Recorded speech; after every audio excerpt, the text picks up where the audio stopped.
Hello students, this is my 7th lecture on unit 2 of class 12, that is current electricity, and in this lecture we will study about the Wheatstone bridge and its application, as well as the potentiometer and its application. So let's start with the Wheatstone bridge.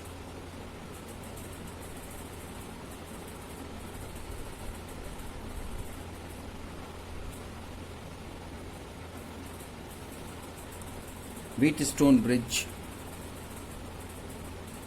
is the circuit which is invented by a scientist named Wheatstone, and actually it is a network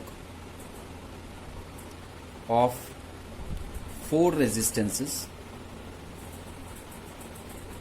Suppose if we name those resistances as P, Q, R and S. In the null position,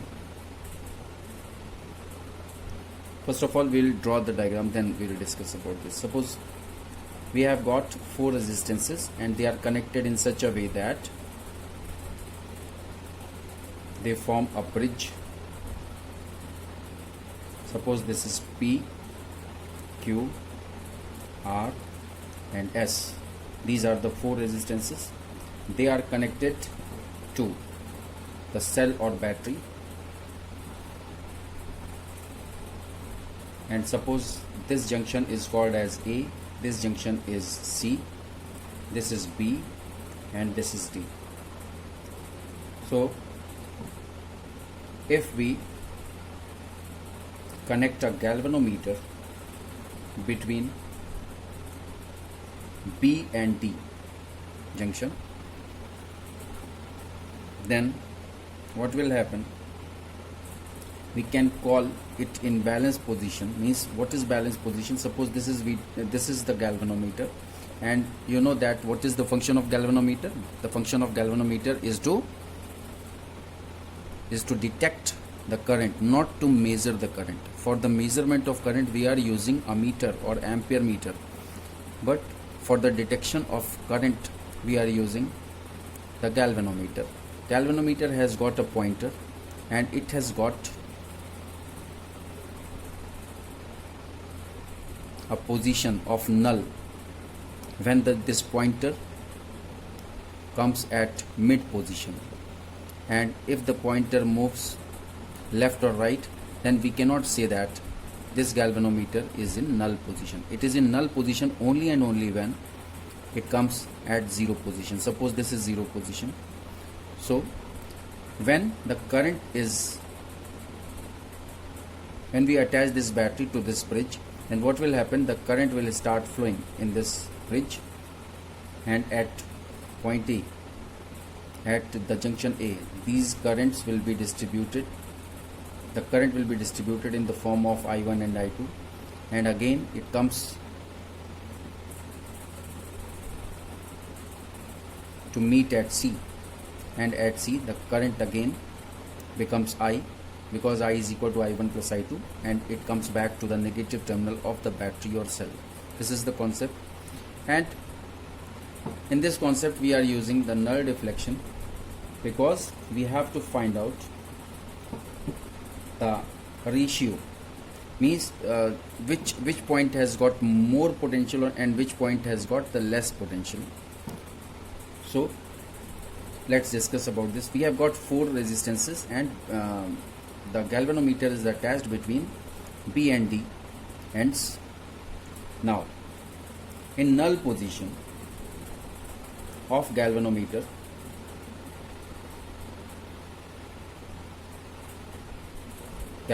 we are taking symbol as G. The bridge is said to be balanced. Means जब तक null deflection नहीं आता है galvanometer में, तब तक हम उसको बैलेंस्ड ब्रिज नहीं कहेंगे. तो बैलेंस्ड का मतलब क्या है?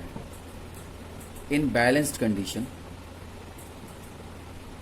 और balance position,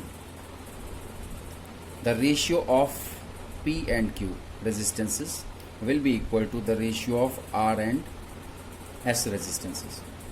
So this is, if this condition is satisfied, then only we can say that the position of galvanometer is the null position. And what is the meaning of null position? One meaning is that the pointer of the galvanometer shows null deflection, means if the pointer will be at 0, it will neither move to left or right.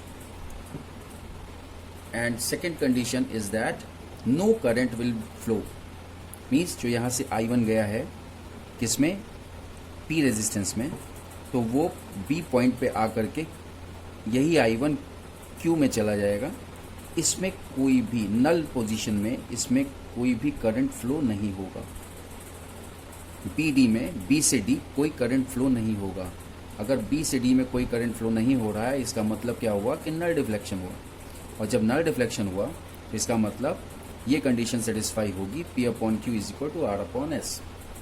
अब इसमें first point अब याद रखिए, when P upon Q is greater than R upon S. Suppose ये condition आ गई कि P upon Q greater than R upon S, तब क्या होगा? तब तो ये क्लियर है कि इसमें करंट फ्लो होगी, B से D में करंट फ्लो होगी. ठीक है, then B is at higher potential than D. अब B हायर पोटेंशियल है, D लोअर पोटेंशियल है, तो करंट कहाँ से कहाँ फ्लो होगी? B to D. तो इसका मतलब हम क्या कह सकते हैं, बहुत ध्यान से समझिएगा, कोई उसमें कोई टफ चीज़ नहीं है. जिसका हायर पोटेंशियल होता है वो लोअर पोटेंशियल की तरफ ही तो करंट बढ़ती है, हायर पोटेंशियल से लोअर पोटेंशियल. तो यहाँ पे B का पोटेंशियल हायर हो गया. कब क्यों हो गया higher? Because P upon Q is greater than R upon S. अब जब B का पोटेंशियल हायर हो गया, it means the current flow from B to D, B से D करंट फ्लो होगी. अब दूसरी कंडीशन यहाँ पे आप देख लीजिए कि अगर P upon Q, when P upon Q is less than R upon S, मान लीजिए P अपॉन Q मतलब P और Q का रेशियो R अपॉन S से कम होता है, तब क्या हो जाएगा? जस्ट उसका अपोजिट हो जाएगा. Then D is at higher potential than B. अब इस केस में क्या होगा? इसका जस्ट अपोजिट होगा. Current flow from D to B. अब D से B करंट फ्लो होने लगेगी. मतलब अगर फर्स्ट कंडीशन में हमारा गैल्वेनोमीटर का डिफ्लेक्शन इधर आएगा करंट फ्लो होने में टुवर्ड्स राइट हैंड साइड, तो सेकेंड कंडीशन जिसमें कि P upon Q is less than R upon S आया, तो हमारा गैल्वेनोमीटर का pointer left hand side move करेगा, जस्ट राइट हैंड साइड के अपोजिट. क्योंकि करंट की direction, galvanometer we are using for the determination of current only, direction of current और existence of current. It does not measure the value of current. For measuring the value of current we are using a meter. So this should be kept in mind, because MCQs जो board में आते हैं या competitions में जो पूछा जाता है क्वेश्चंस, ऑब्जेक्टिव टाइप MCQs, उसमें ये छोटी छोटी चीज़ों का ध्यान रखना पड़ता है आपको. क्योंकि लड़ाई केवल कंपटीशन में कॉन्सेप्चुअल बेस पे होती है. पढ़ते सब हैं, कितना स्टूडेंट अपने माइंड में रखता है छोटी छोटी चीज़ों को, वही देखा जाता है. और जो स्टूडेंट छोटी चीज़ों को अपने माइंड में रखता है और कंपटीशन अटेम्प्ट करके उसको बीट करता है, तो वही सक्सेसफुल होता है. तो इसलिए आपको एक एक पॉइंट पे बहुत ध्यान देना होगा कि पूरी फिज़िक्स में, जिसने भी, केवल फिज़िक्स की बात नहीं है, केमिस्ट्री बायो या केमिस्ट्री मैथ, मीन्स फिज़िक्स तो दोनों में कॉमन है, फिज़िक्स केमिस्ट्री दोनों में कॉमन है. फिज़िक्स केमिस्ट्री में तो आपको ध्यान देना ही देना है. तो छोटी छोटी चीज़ों को आपको बहुत ध्यान से समझना होगा. तो अब ये दोनों पॉइंट्स बहुत इंपॉर्टेंट हैं, इसमें घुमा करके क्वेश्चंस पूछे जाते हैं. अब जो आर्म, एक और चीज़ पूछी जाती है जो आपको याद रखना है, कॉन्जुगेट आर्म किसे कहते हैं, ये आप याद रखिए. मैं इसको इसीलिए रेड स्केच पेन से लिख रहा हूँ. Arms BD and AC are called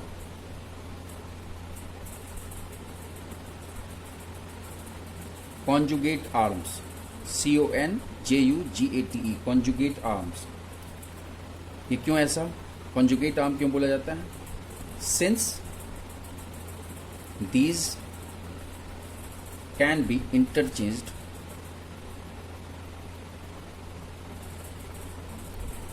without affecting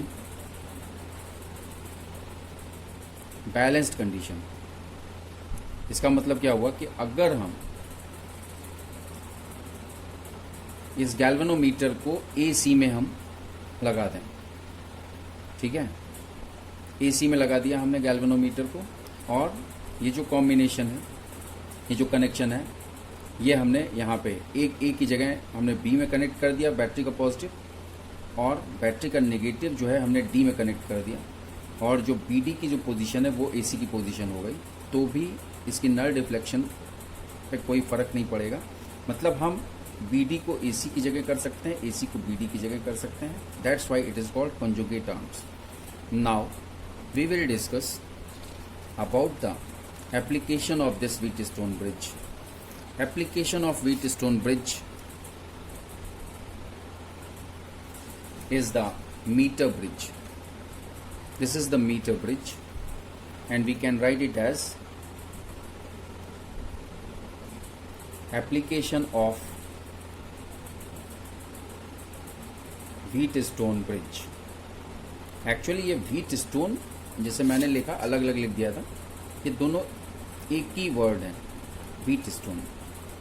यहाँ स्पेस हो गई, स्पेस नहीं होनी चाहिए थी. Wheatstone. सो Wheatstone bridge. अब देखिए इसमें क्या होता है, ये प्रैक्टिकल आप लोग करेंगे लैब में, आप लोग को प्रैक्टिकल मीटर ब्रिज का है. तो इसमें देखिए, इसमें इसका एप्लीकेशन किया जा रहा है Wheatstone ब्रिज का.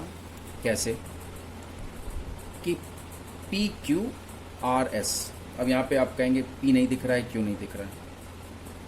वो क्यों नहीं दिख रहा है? क्योंकि हमको जब लैब में आप प्रैक्टिकल करोगे, देखो AC जो है ये वायर है, और ये मीटर ब्रिज का आपको इक्विपमेंट होगा वहाँ पे लैब में. इसमें यहाँ पे स्क्रूज होते हैं, एक स्क्रू में आप रेजिस्टेंस बॉक्स लगाओगे. यहाँ पे कैपिटल R यूज़ किया गया है डायग्राम में. एक्चुअली यहाँ पे एक रेजिस्टेंस बॉक्स यूज़ किया जाता है जिसमें कीज़ होती हैं. कीज़ को निकाल करके हम डिफरेंट रेजिस्टेंस पे हम डिफरेंट नल पॉइंट हम लोग मेज़र करते हैं. और यहाँ पे जो ये S है ये अननोन रेजिस्टेंस है. This is unknown and this is known.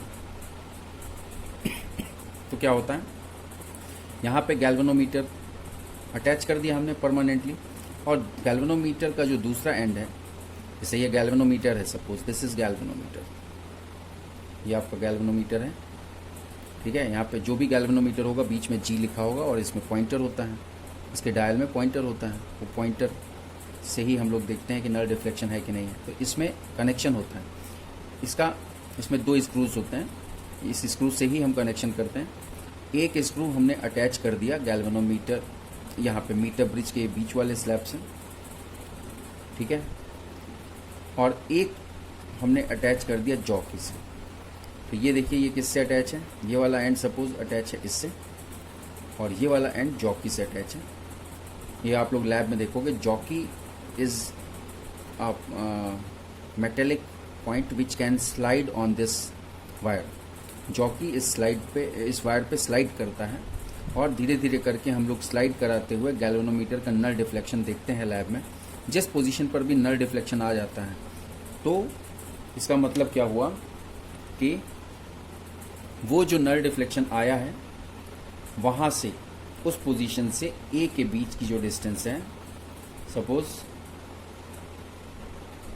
ये डिस्टेंस हुई, यहाँ पे नल डिफ्लेक्शन आया, सपोज B पोजीशन पे नल डिफ्लेक्शन आया, तो A से B की जो डिस्टेंस है, जो लेंथ है, वो सपोज स्मॉल l हमने ली हुई है, और B से C ये पूरा 1 मीटर था. 1 मीटर को में कितने सेंटीमीटर होते हैं, 100 सेंटीमीटर. तो यहाँ से यहाँ तक कितना हो गया, ये क्लियर है, it will be 100 minus l, ठीक है. और ये आपका रिहोस्टेट है, दिस इज रिहोस्टेट.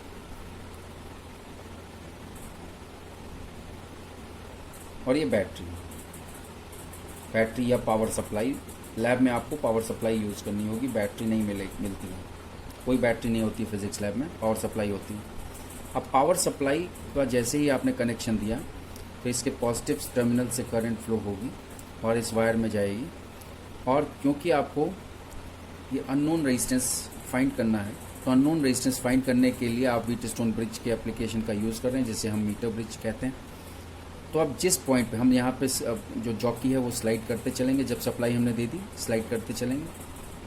जब हम स्लाइड कर रहे हैं तो एक पॉइंट ऐसा आएगा जहाँ पे नल डिफ्लेक्शन होगा, जहाँ पे पॉइंटर बिल्कुल ज़ीरो पे होगा। फिर उस जगह उसके बाद स्लाइड करना बंद कर देंगे, उसकी ए पॉइंट से डिस्टेंस ले लेंगे, दैट इज़ एल, उसको मेज़र कर लेंगे। फिर उस एल को 100 से माइनस कर देंगे, वो BC की लेंथ हो जाएगी। इस तरह से हम लोग मीटर ब्रिज का यूज़ करते हैं। सो we can write about meter bridge that this is practical form of Wheatstone bridge and it is used to determine the resistance of a given wire। अब given wire कौन सा हुआ, यही wire हुआ ना, S, resistance of a given wire, and also the specific resistance। specific resistance आप लोग पढ़ चुके हैं क्लास 10th में, जिसे हम resistivity बोलते हैं। स्पेसिफिक रेजिस्टेंस और रेजिस्टिविटी ऑफ इट्स मटेरियल,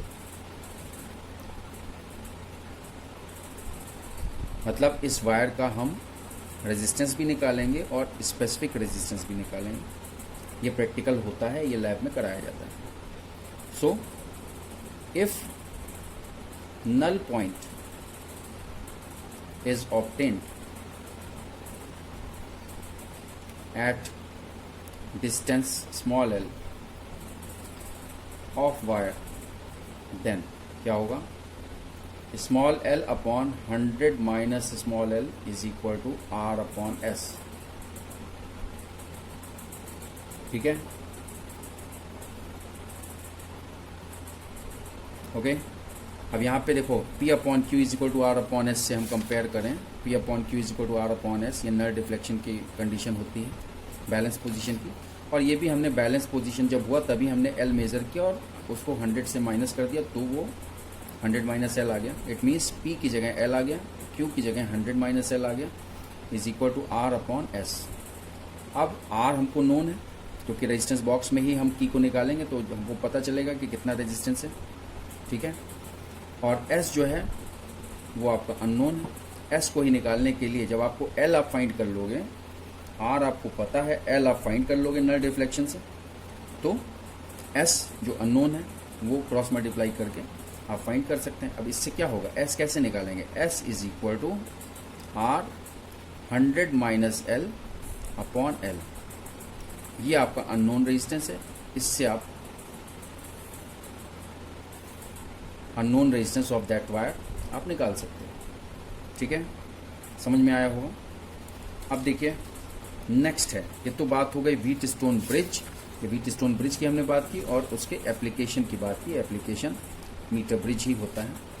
अब तीसरी चीज़ जो इस वीडियो में हम डिस्कस करना है वो है पोटेंशियोमीटर। पहले पोटेंशियोमीटर तब application. What is potentiometer?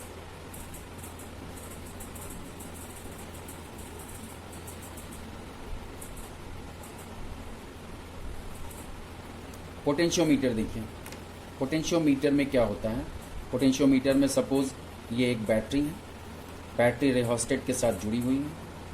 Rheostat आपको मालूम होना चाहिए कि ये वेरिएबल रेजिस्टेंस है, ये भी क्लास 10 में पढ़ाया जाता है, पढ़ाया गया था, आप लोग को हो सकता है याद हो या ना हो, it depends on the conditions कि कितना आप अपने माइंड में रखते हो। And suppose this is A, this is B, and AB is the wire and battery की जगह पावर सप्लाई हम लोग यूज़ करते हैं लैब में। और यहाँ पे इस सेल के नेगेटिव टर्मिनल को हम गैल्वेनोमीटर के एक एंड से जोड़ते हैं और गैल्वेनोमीटर का जो दूसरा एंड है उसको हम जॉकी से जोड़ते हैं। सपोज इस पॉइंट पे नल डिफ्लेक्शन आया जहाँ पे ये हमने एरो बनाया, इसका मतलब क्या हुआ कि इसकी यहाँ से यहाँ तक की डिस्टेंस स्मॉल एल है, हम कंसीडर कर रहे हैं स्मॉल एल है, ठीक है।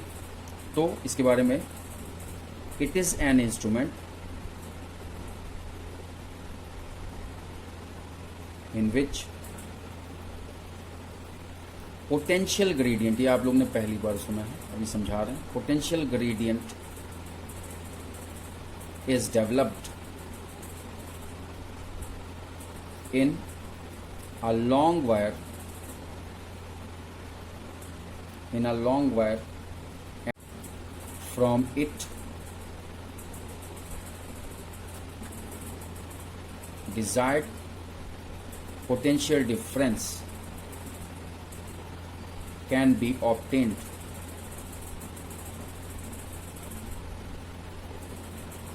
to balance the EMF of a cell, ठीक है। अब देखिए क्या होता है, पोटेंशियल ग्रेडियंट को फिजिक्स में हम K से रिप्रेजेंट करते हैं, स्मॉल k से। So the potential gradient in wire AB of instrument A is equal to VAB upon AB. VAB upon AB means VAB is the potential of this wire AB and AB is the length of that wire. हम इसको ऐसे भी लिख सकते हैं कि VAB upon length of wire. आप A B नहीं लिखना चाह रहे हो मत लिखो, आप ऐसे शो कर सकते हो VAB upon length of wire, okay. And the potential difference between, अब जब ये है तो अगर हम K का यूज़ क्यों कर रहे हैं, K का यूज़, इसका यूज़ कहाँ होगा, हमें potential difference between E and J हमको निकालना है कि जहाँ पे नल पॉइंट आया है वहाँ से वायर के फर्स्ट एंड के बीच पोटेंशियल डिफरेंस कितना है। So potential difference between A and J of wire which balances the EMF of cell E is equal to K into L, ये आपको याद रखना है।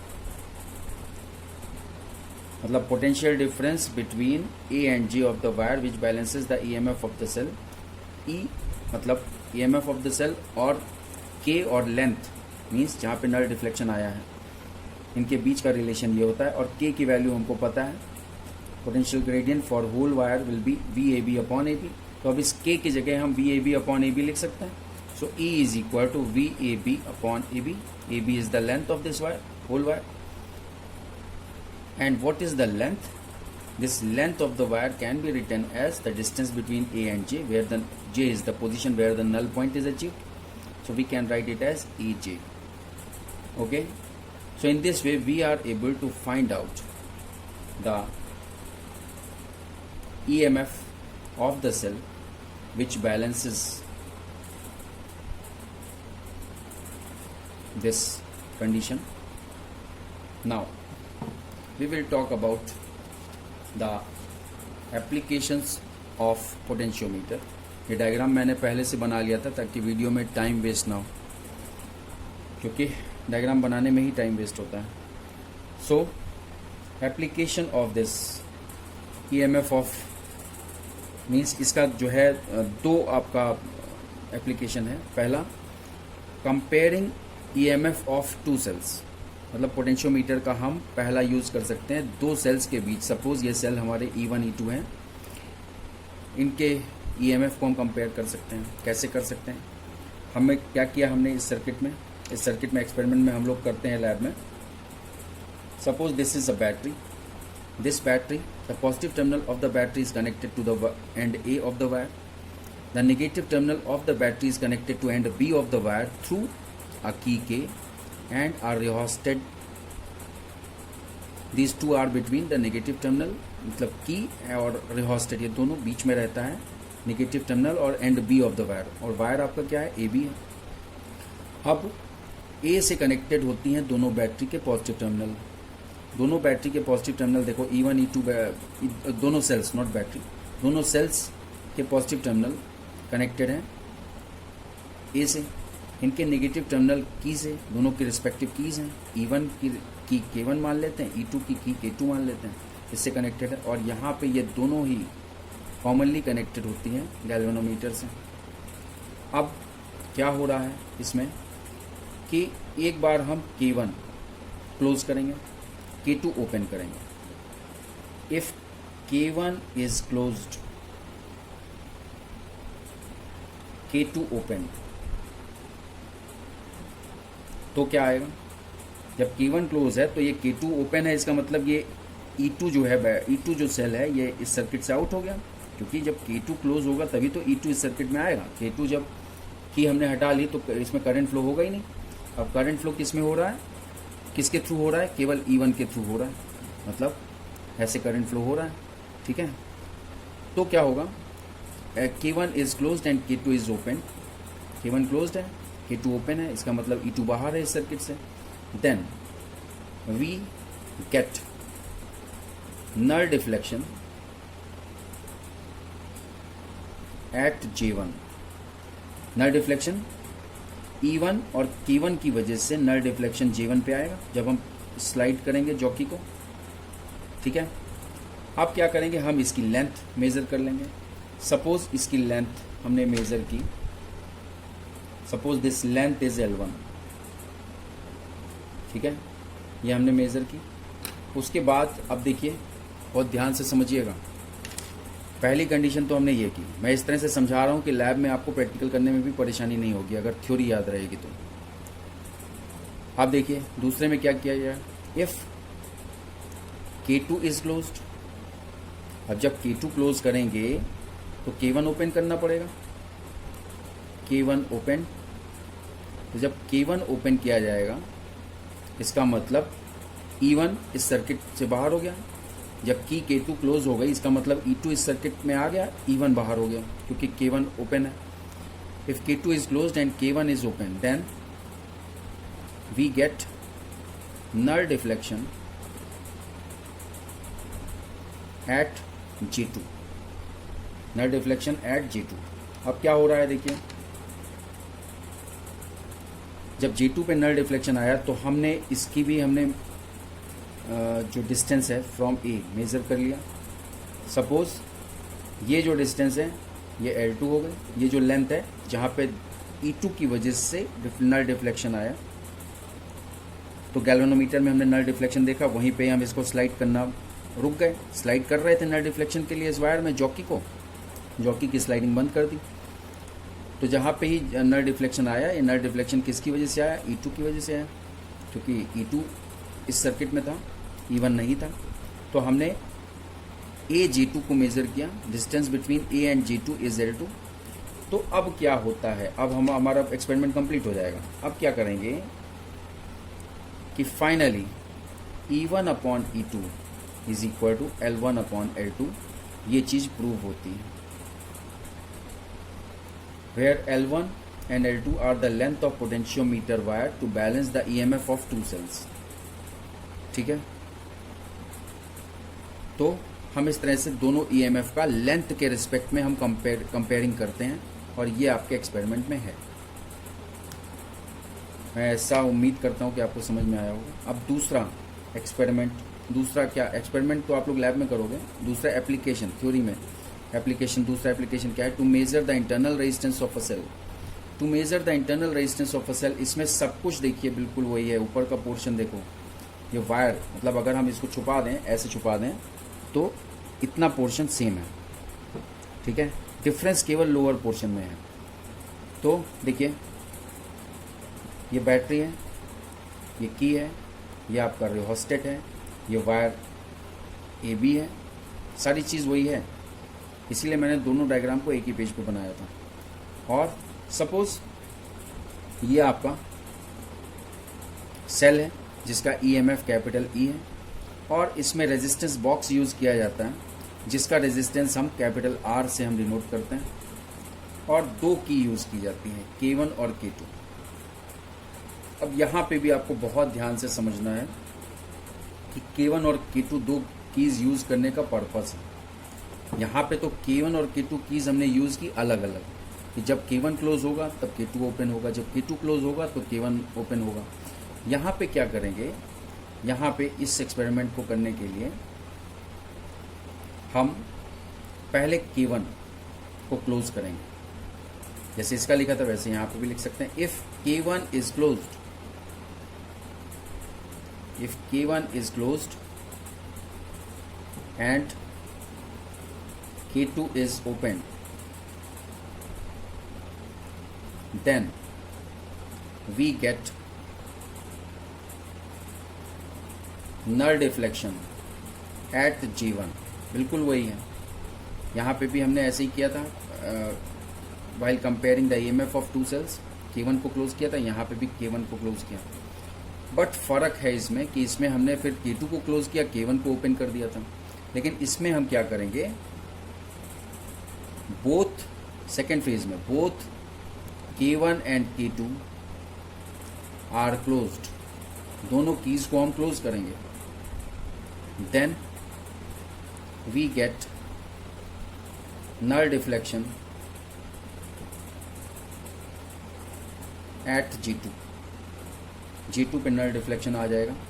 और K1 और K2 को एक साथ क्लोज क्यों करते हैं, to find out the terminal potential difference, ठीक है। और K1 को क्लोज क्यों करते हैं, to balance the EMF of the cell. जो सेल लगा है उसके EMF को बैलेंस करने के लिए हम K1 को यूज करते हैं, और टर्मिनल पोटेंशियल डिफरेंस के लिए हम K1 K2 दोनों को क्लोज करते हैं। और क्लोज करने के बाद हम ये रेजिस्टेंस R को अप्लाई करते हैं, ठीक है। जब K2 लाइन में आ जाएगा, पहले K1 ही था, रेजिस्टेंस बॉक्स नहीं था। पहले केस में जब K1 क्लोज था तब रेजिस्टेंस बॉक्स सर्किट में नहीं था, आया ना, क्योंकि K2 ओपन है। जब K2 भी क्लोज हो गया तो इसका मतलब रेजिस्टेंस बॉक्स सर्किट में आ गया। तो अब हम क्या फॉर्मूला यूज करते हैं, ये बहुत इंपॉर्टेंट है, to find out the internal resistance of the cell. To find out the internal resistance of the cell आप लोग फॉर्मूला याद रखिए। फॉर्मूला बता रहा हूँ, small r is equal to capital R in bracket L1 upon L2 minus 1। This is the formula to find out the internal resistance of the cell.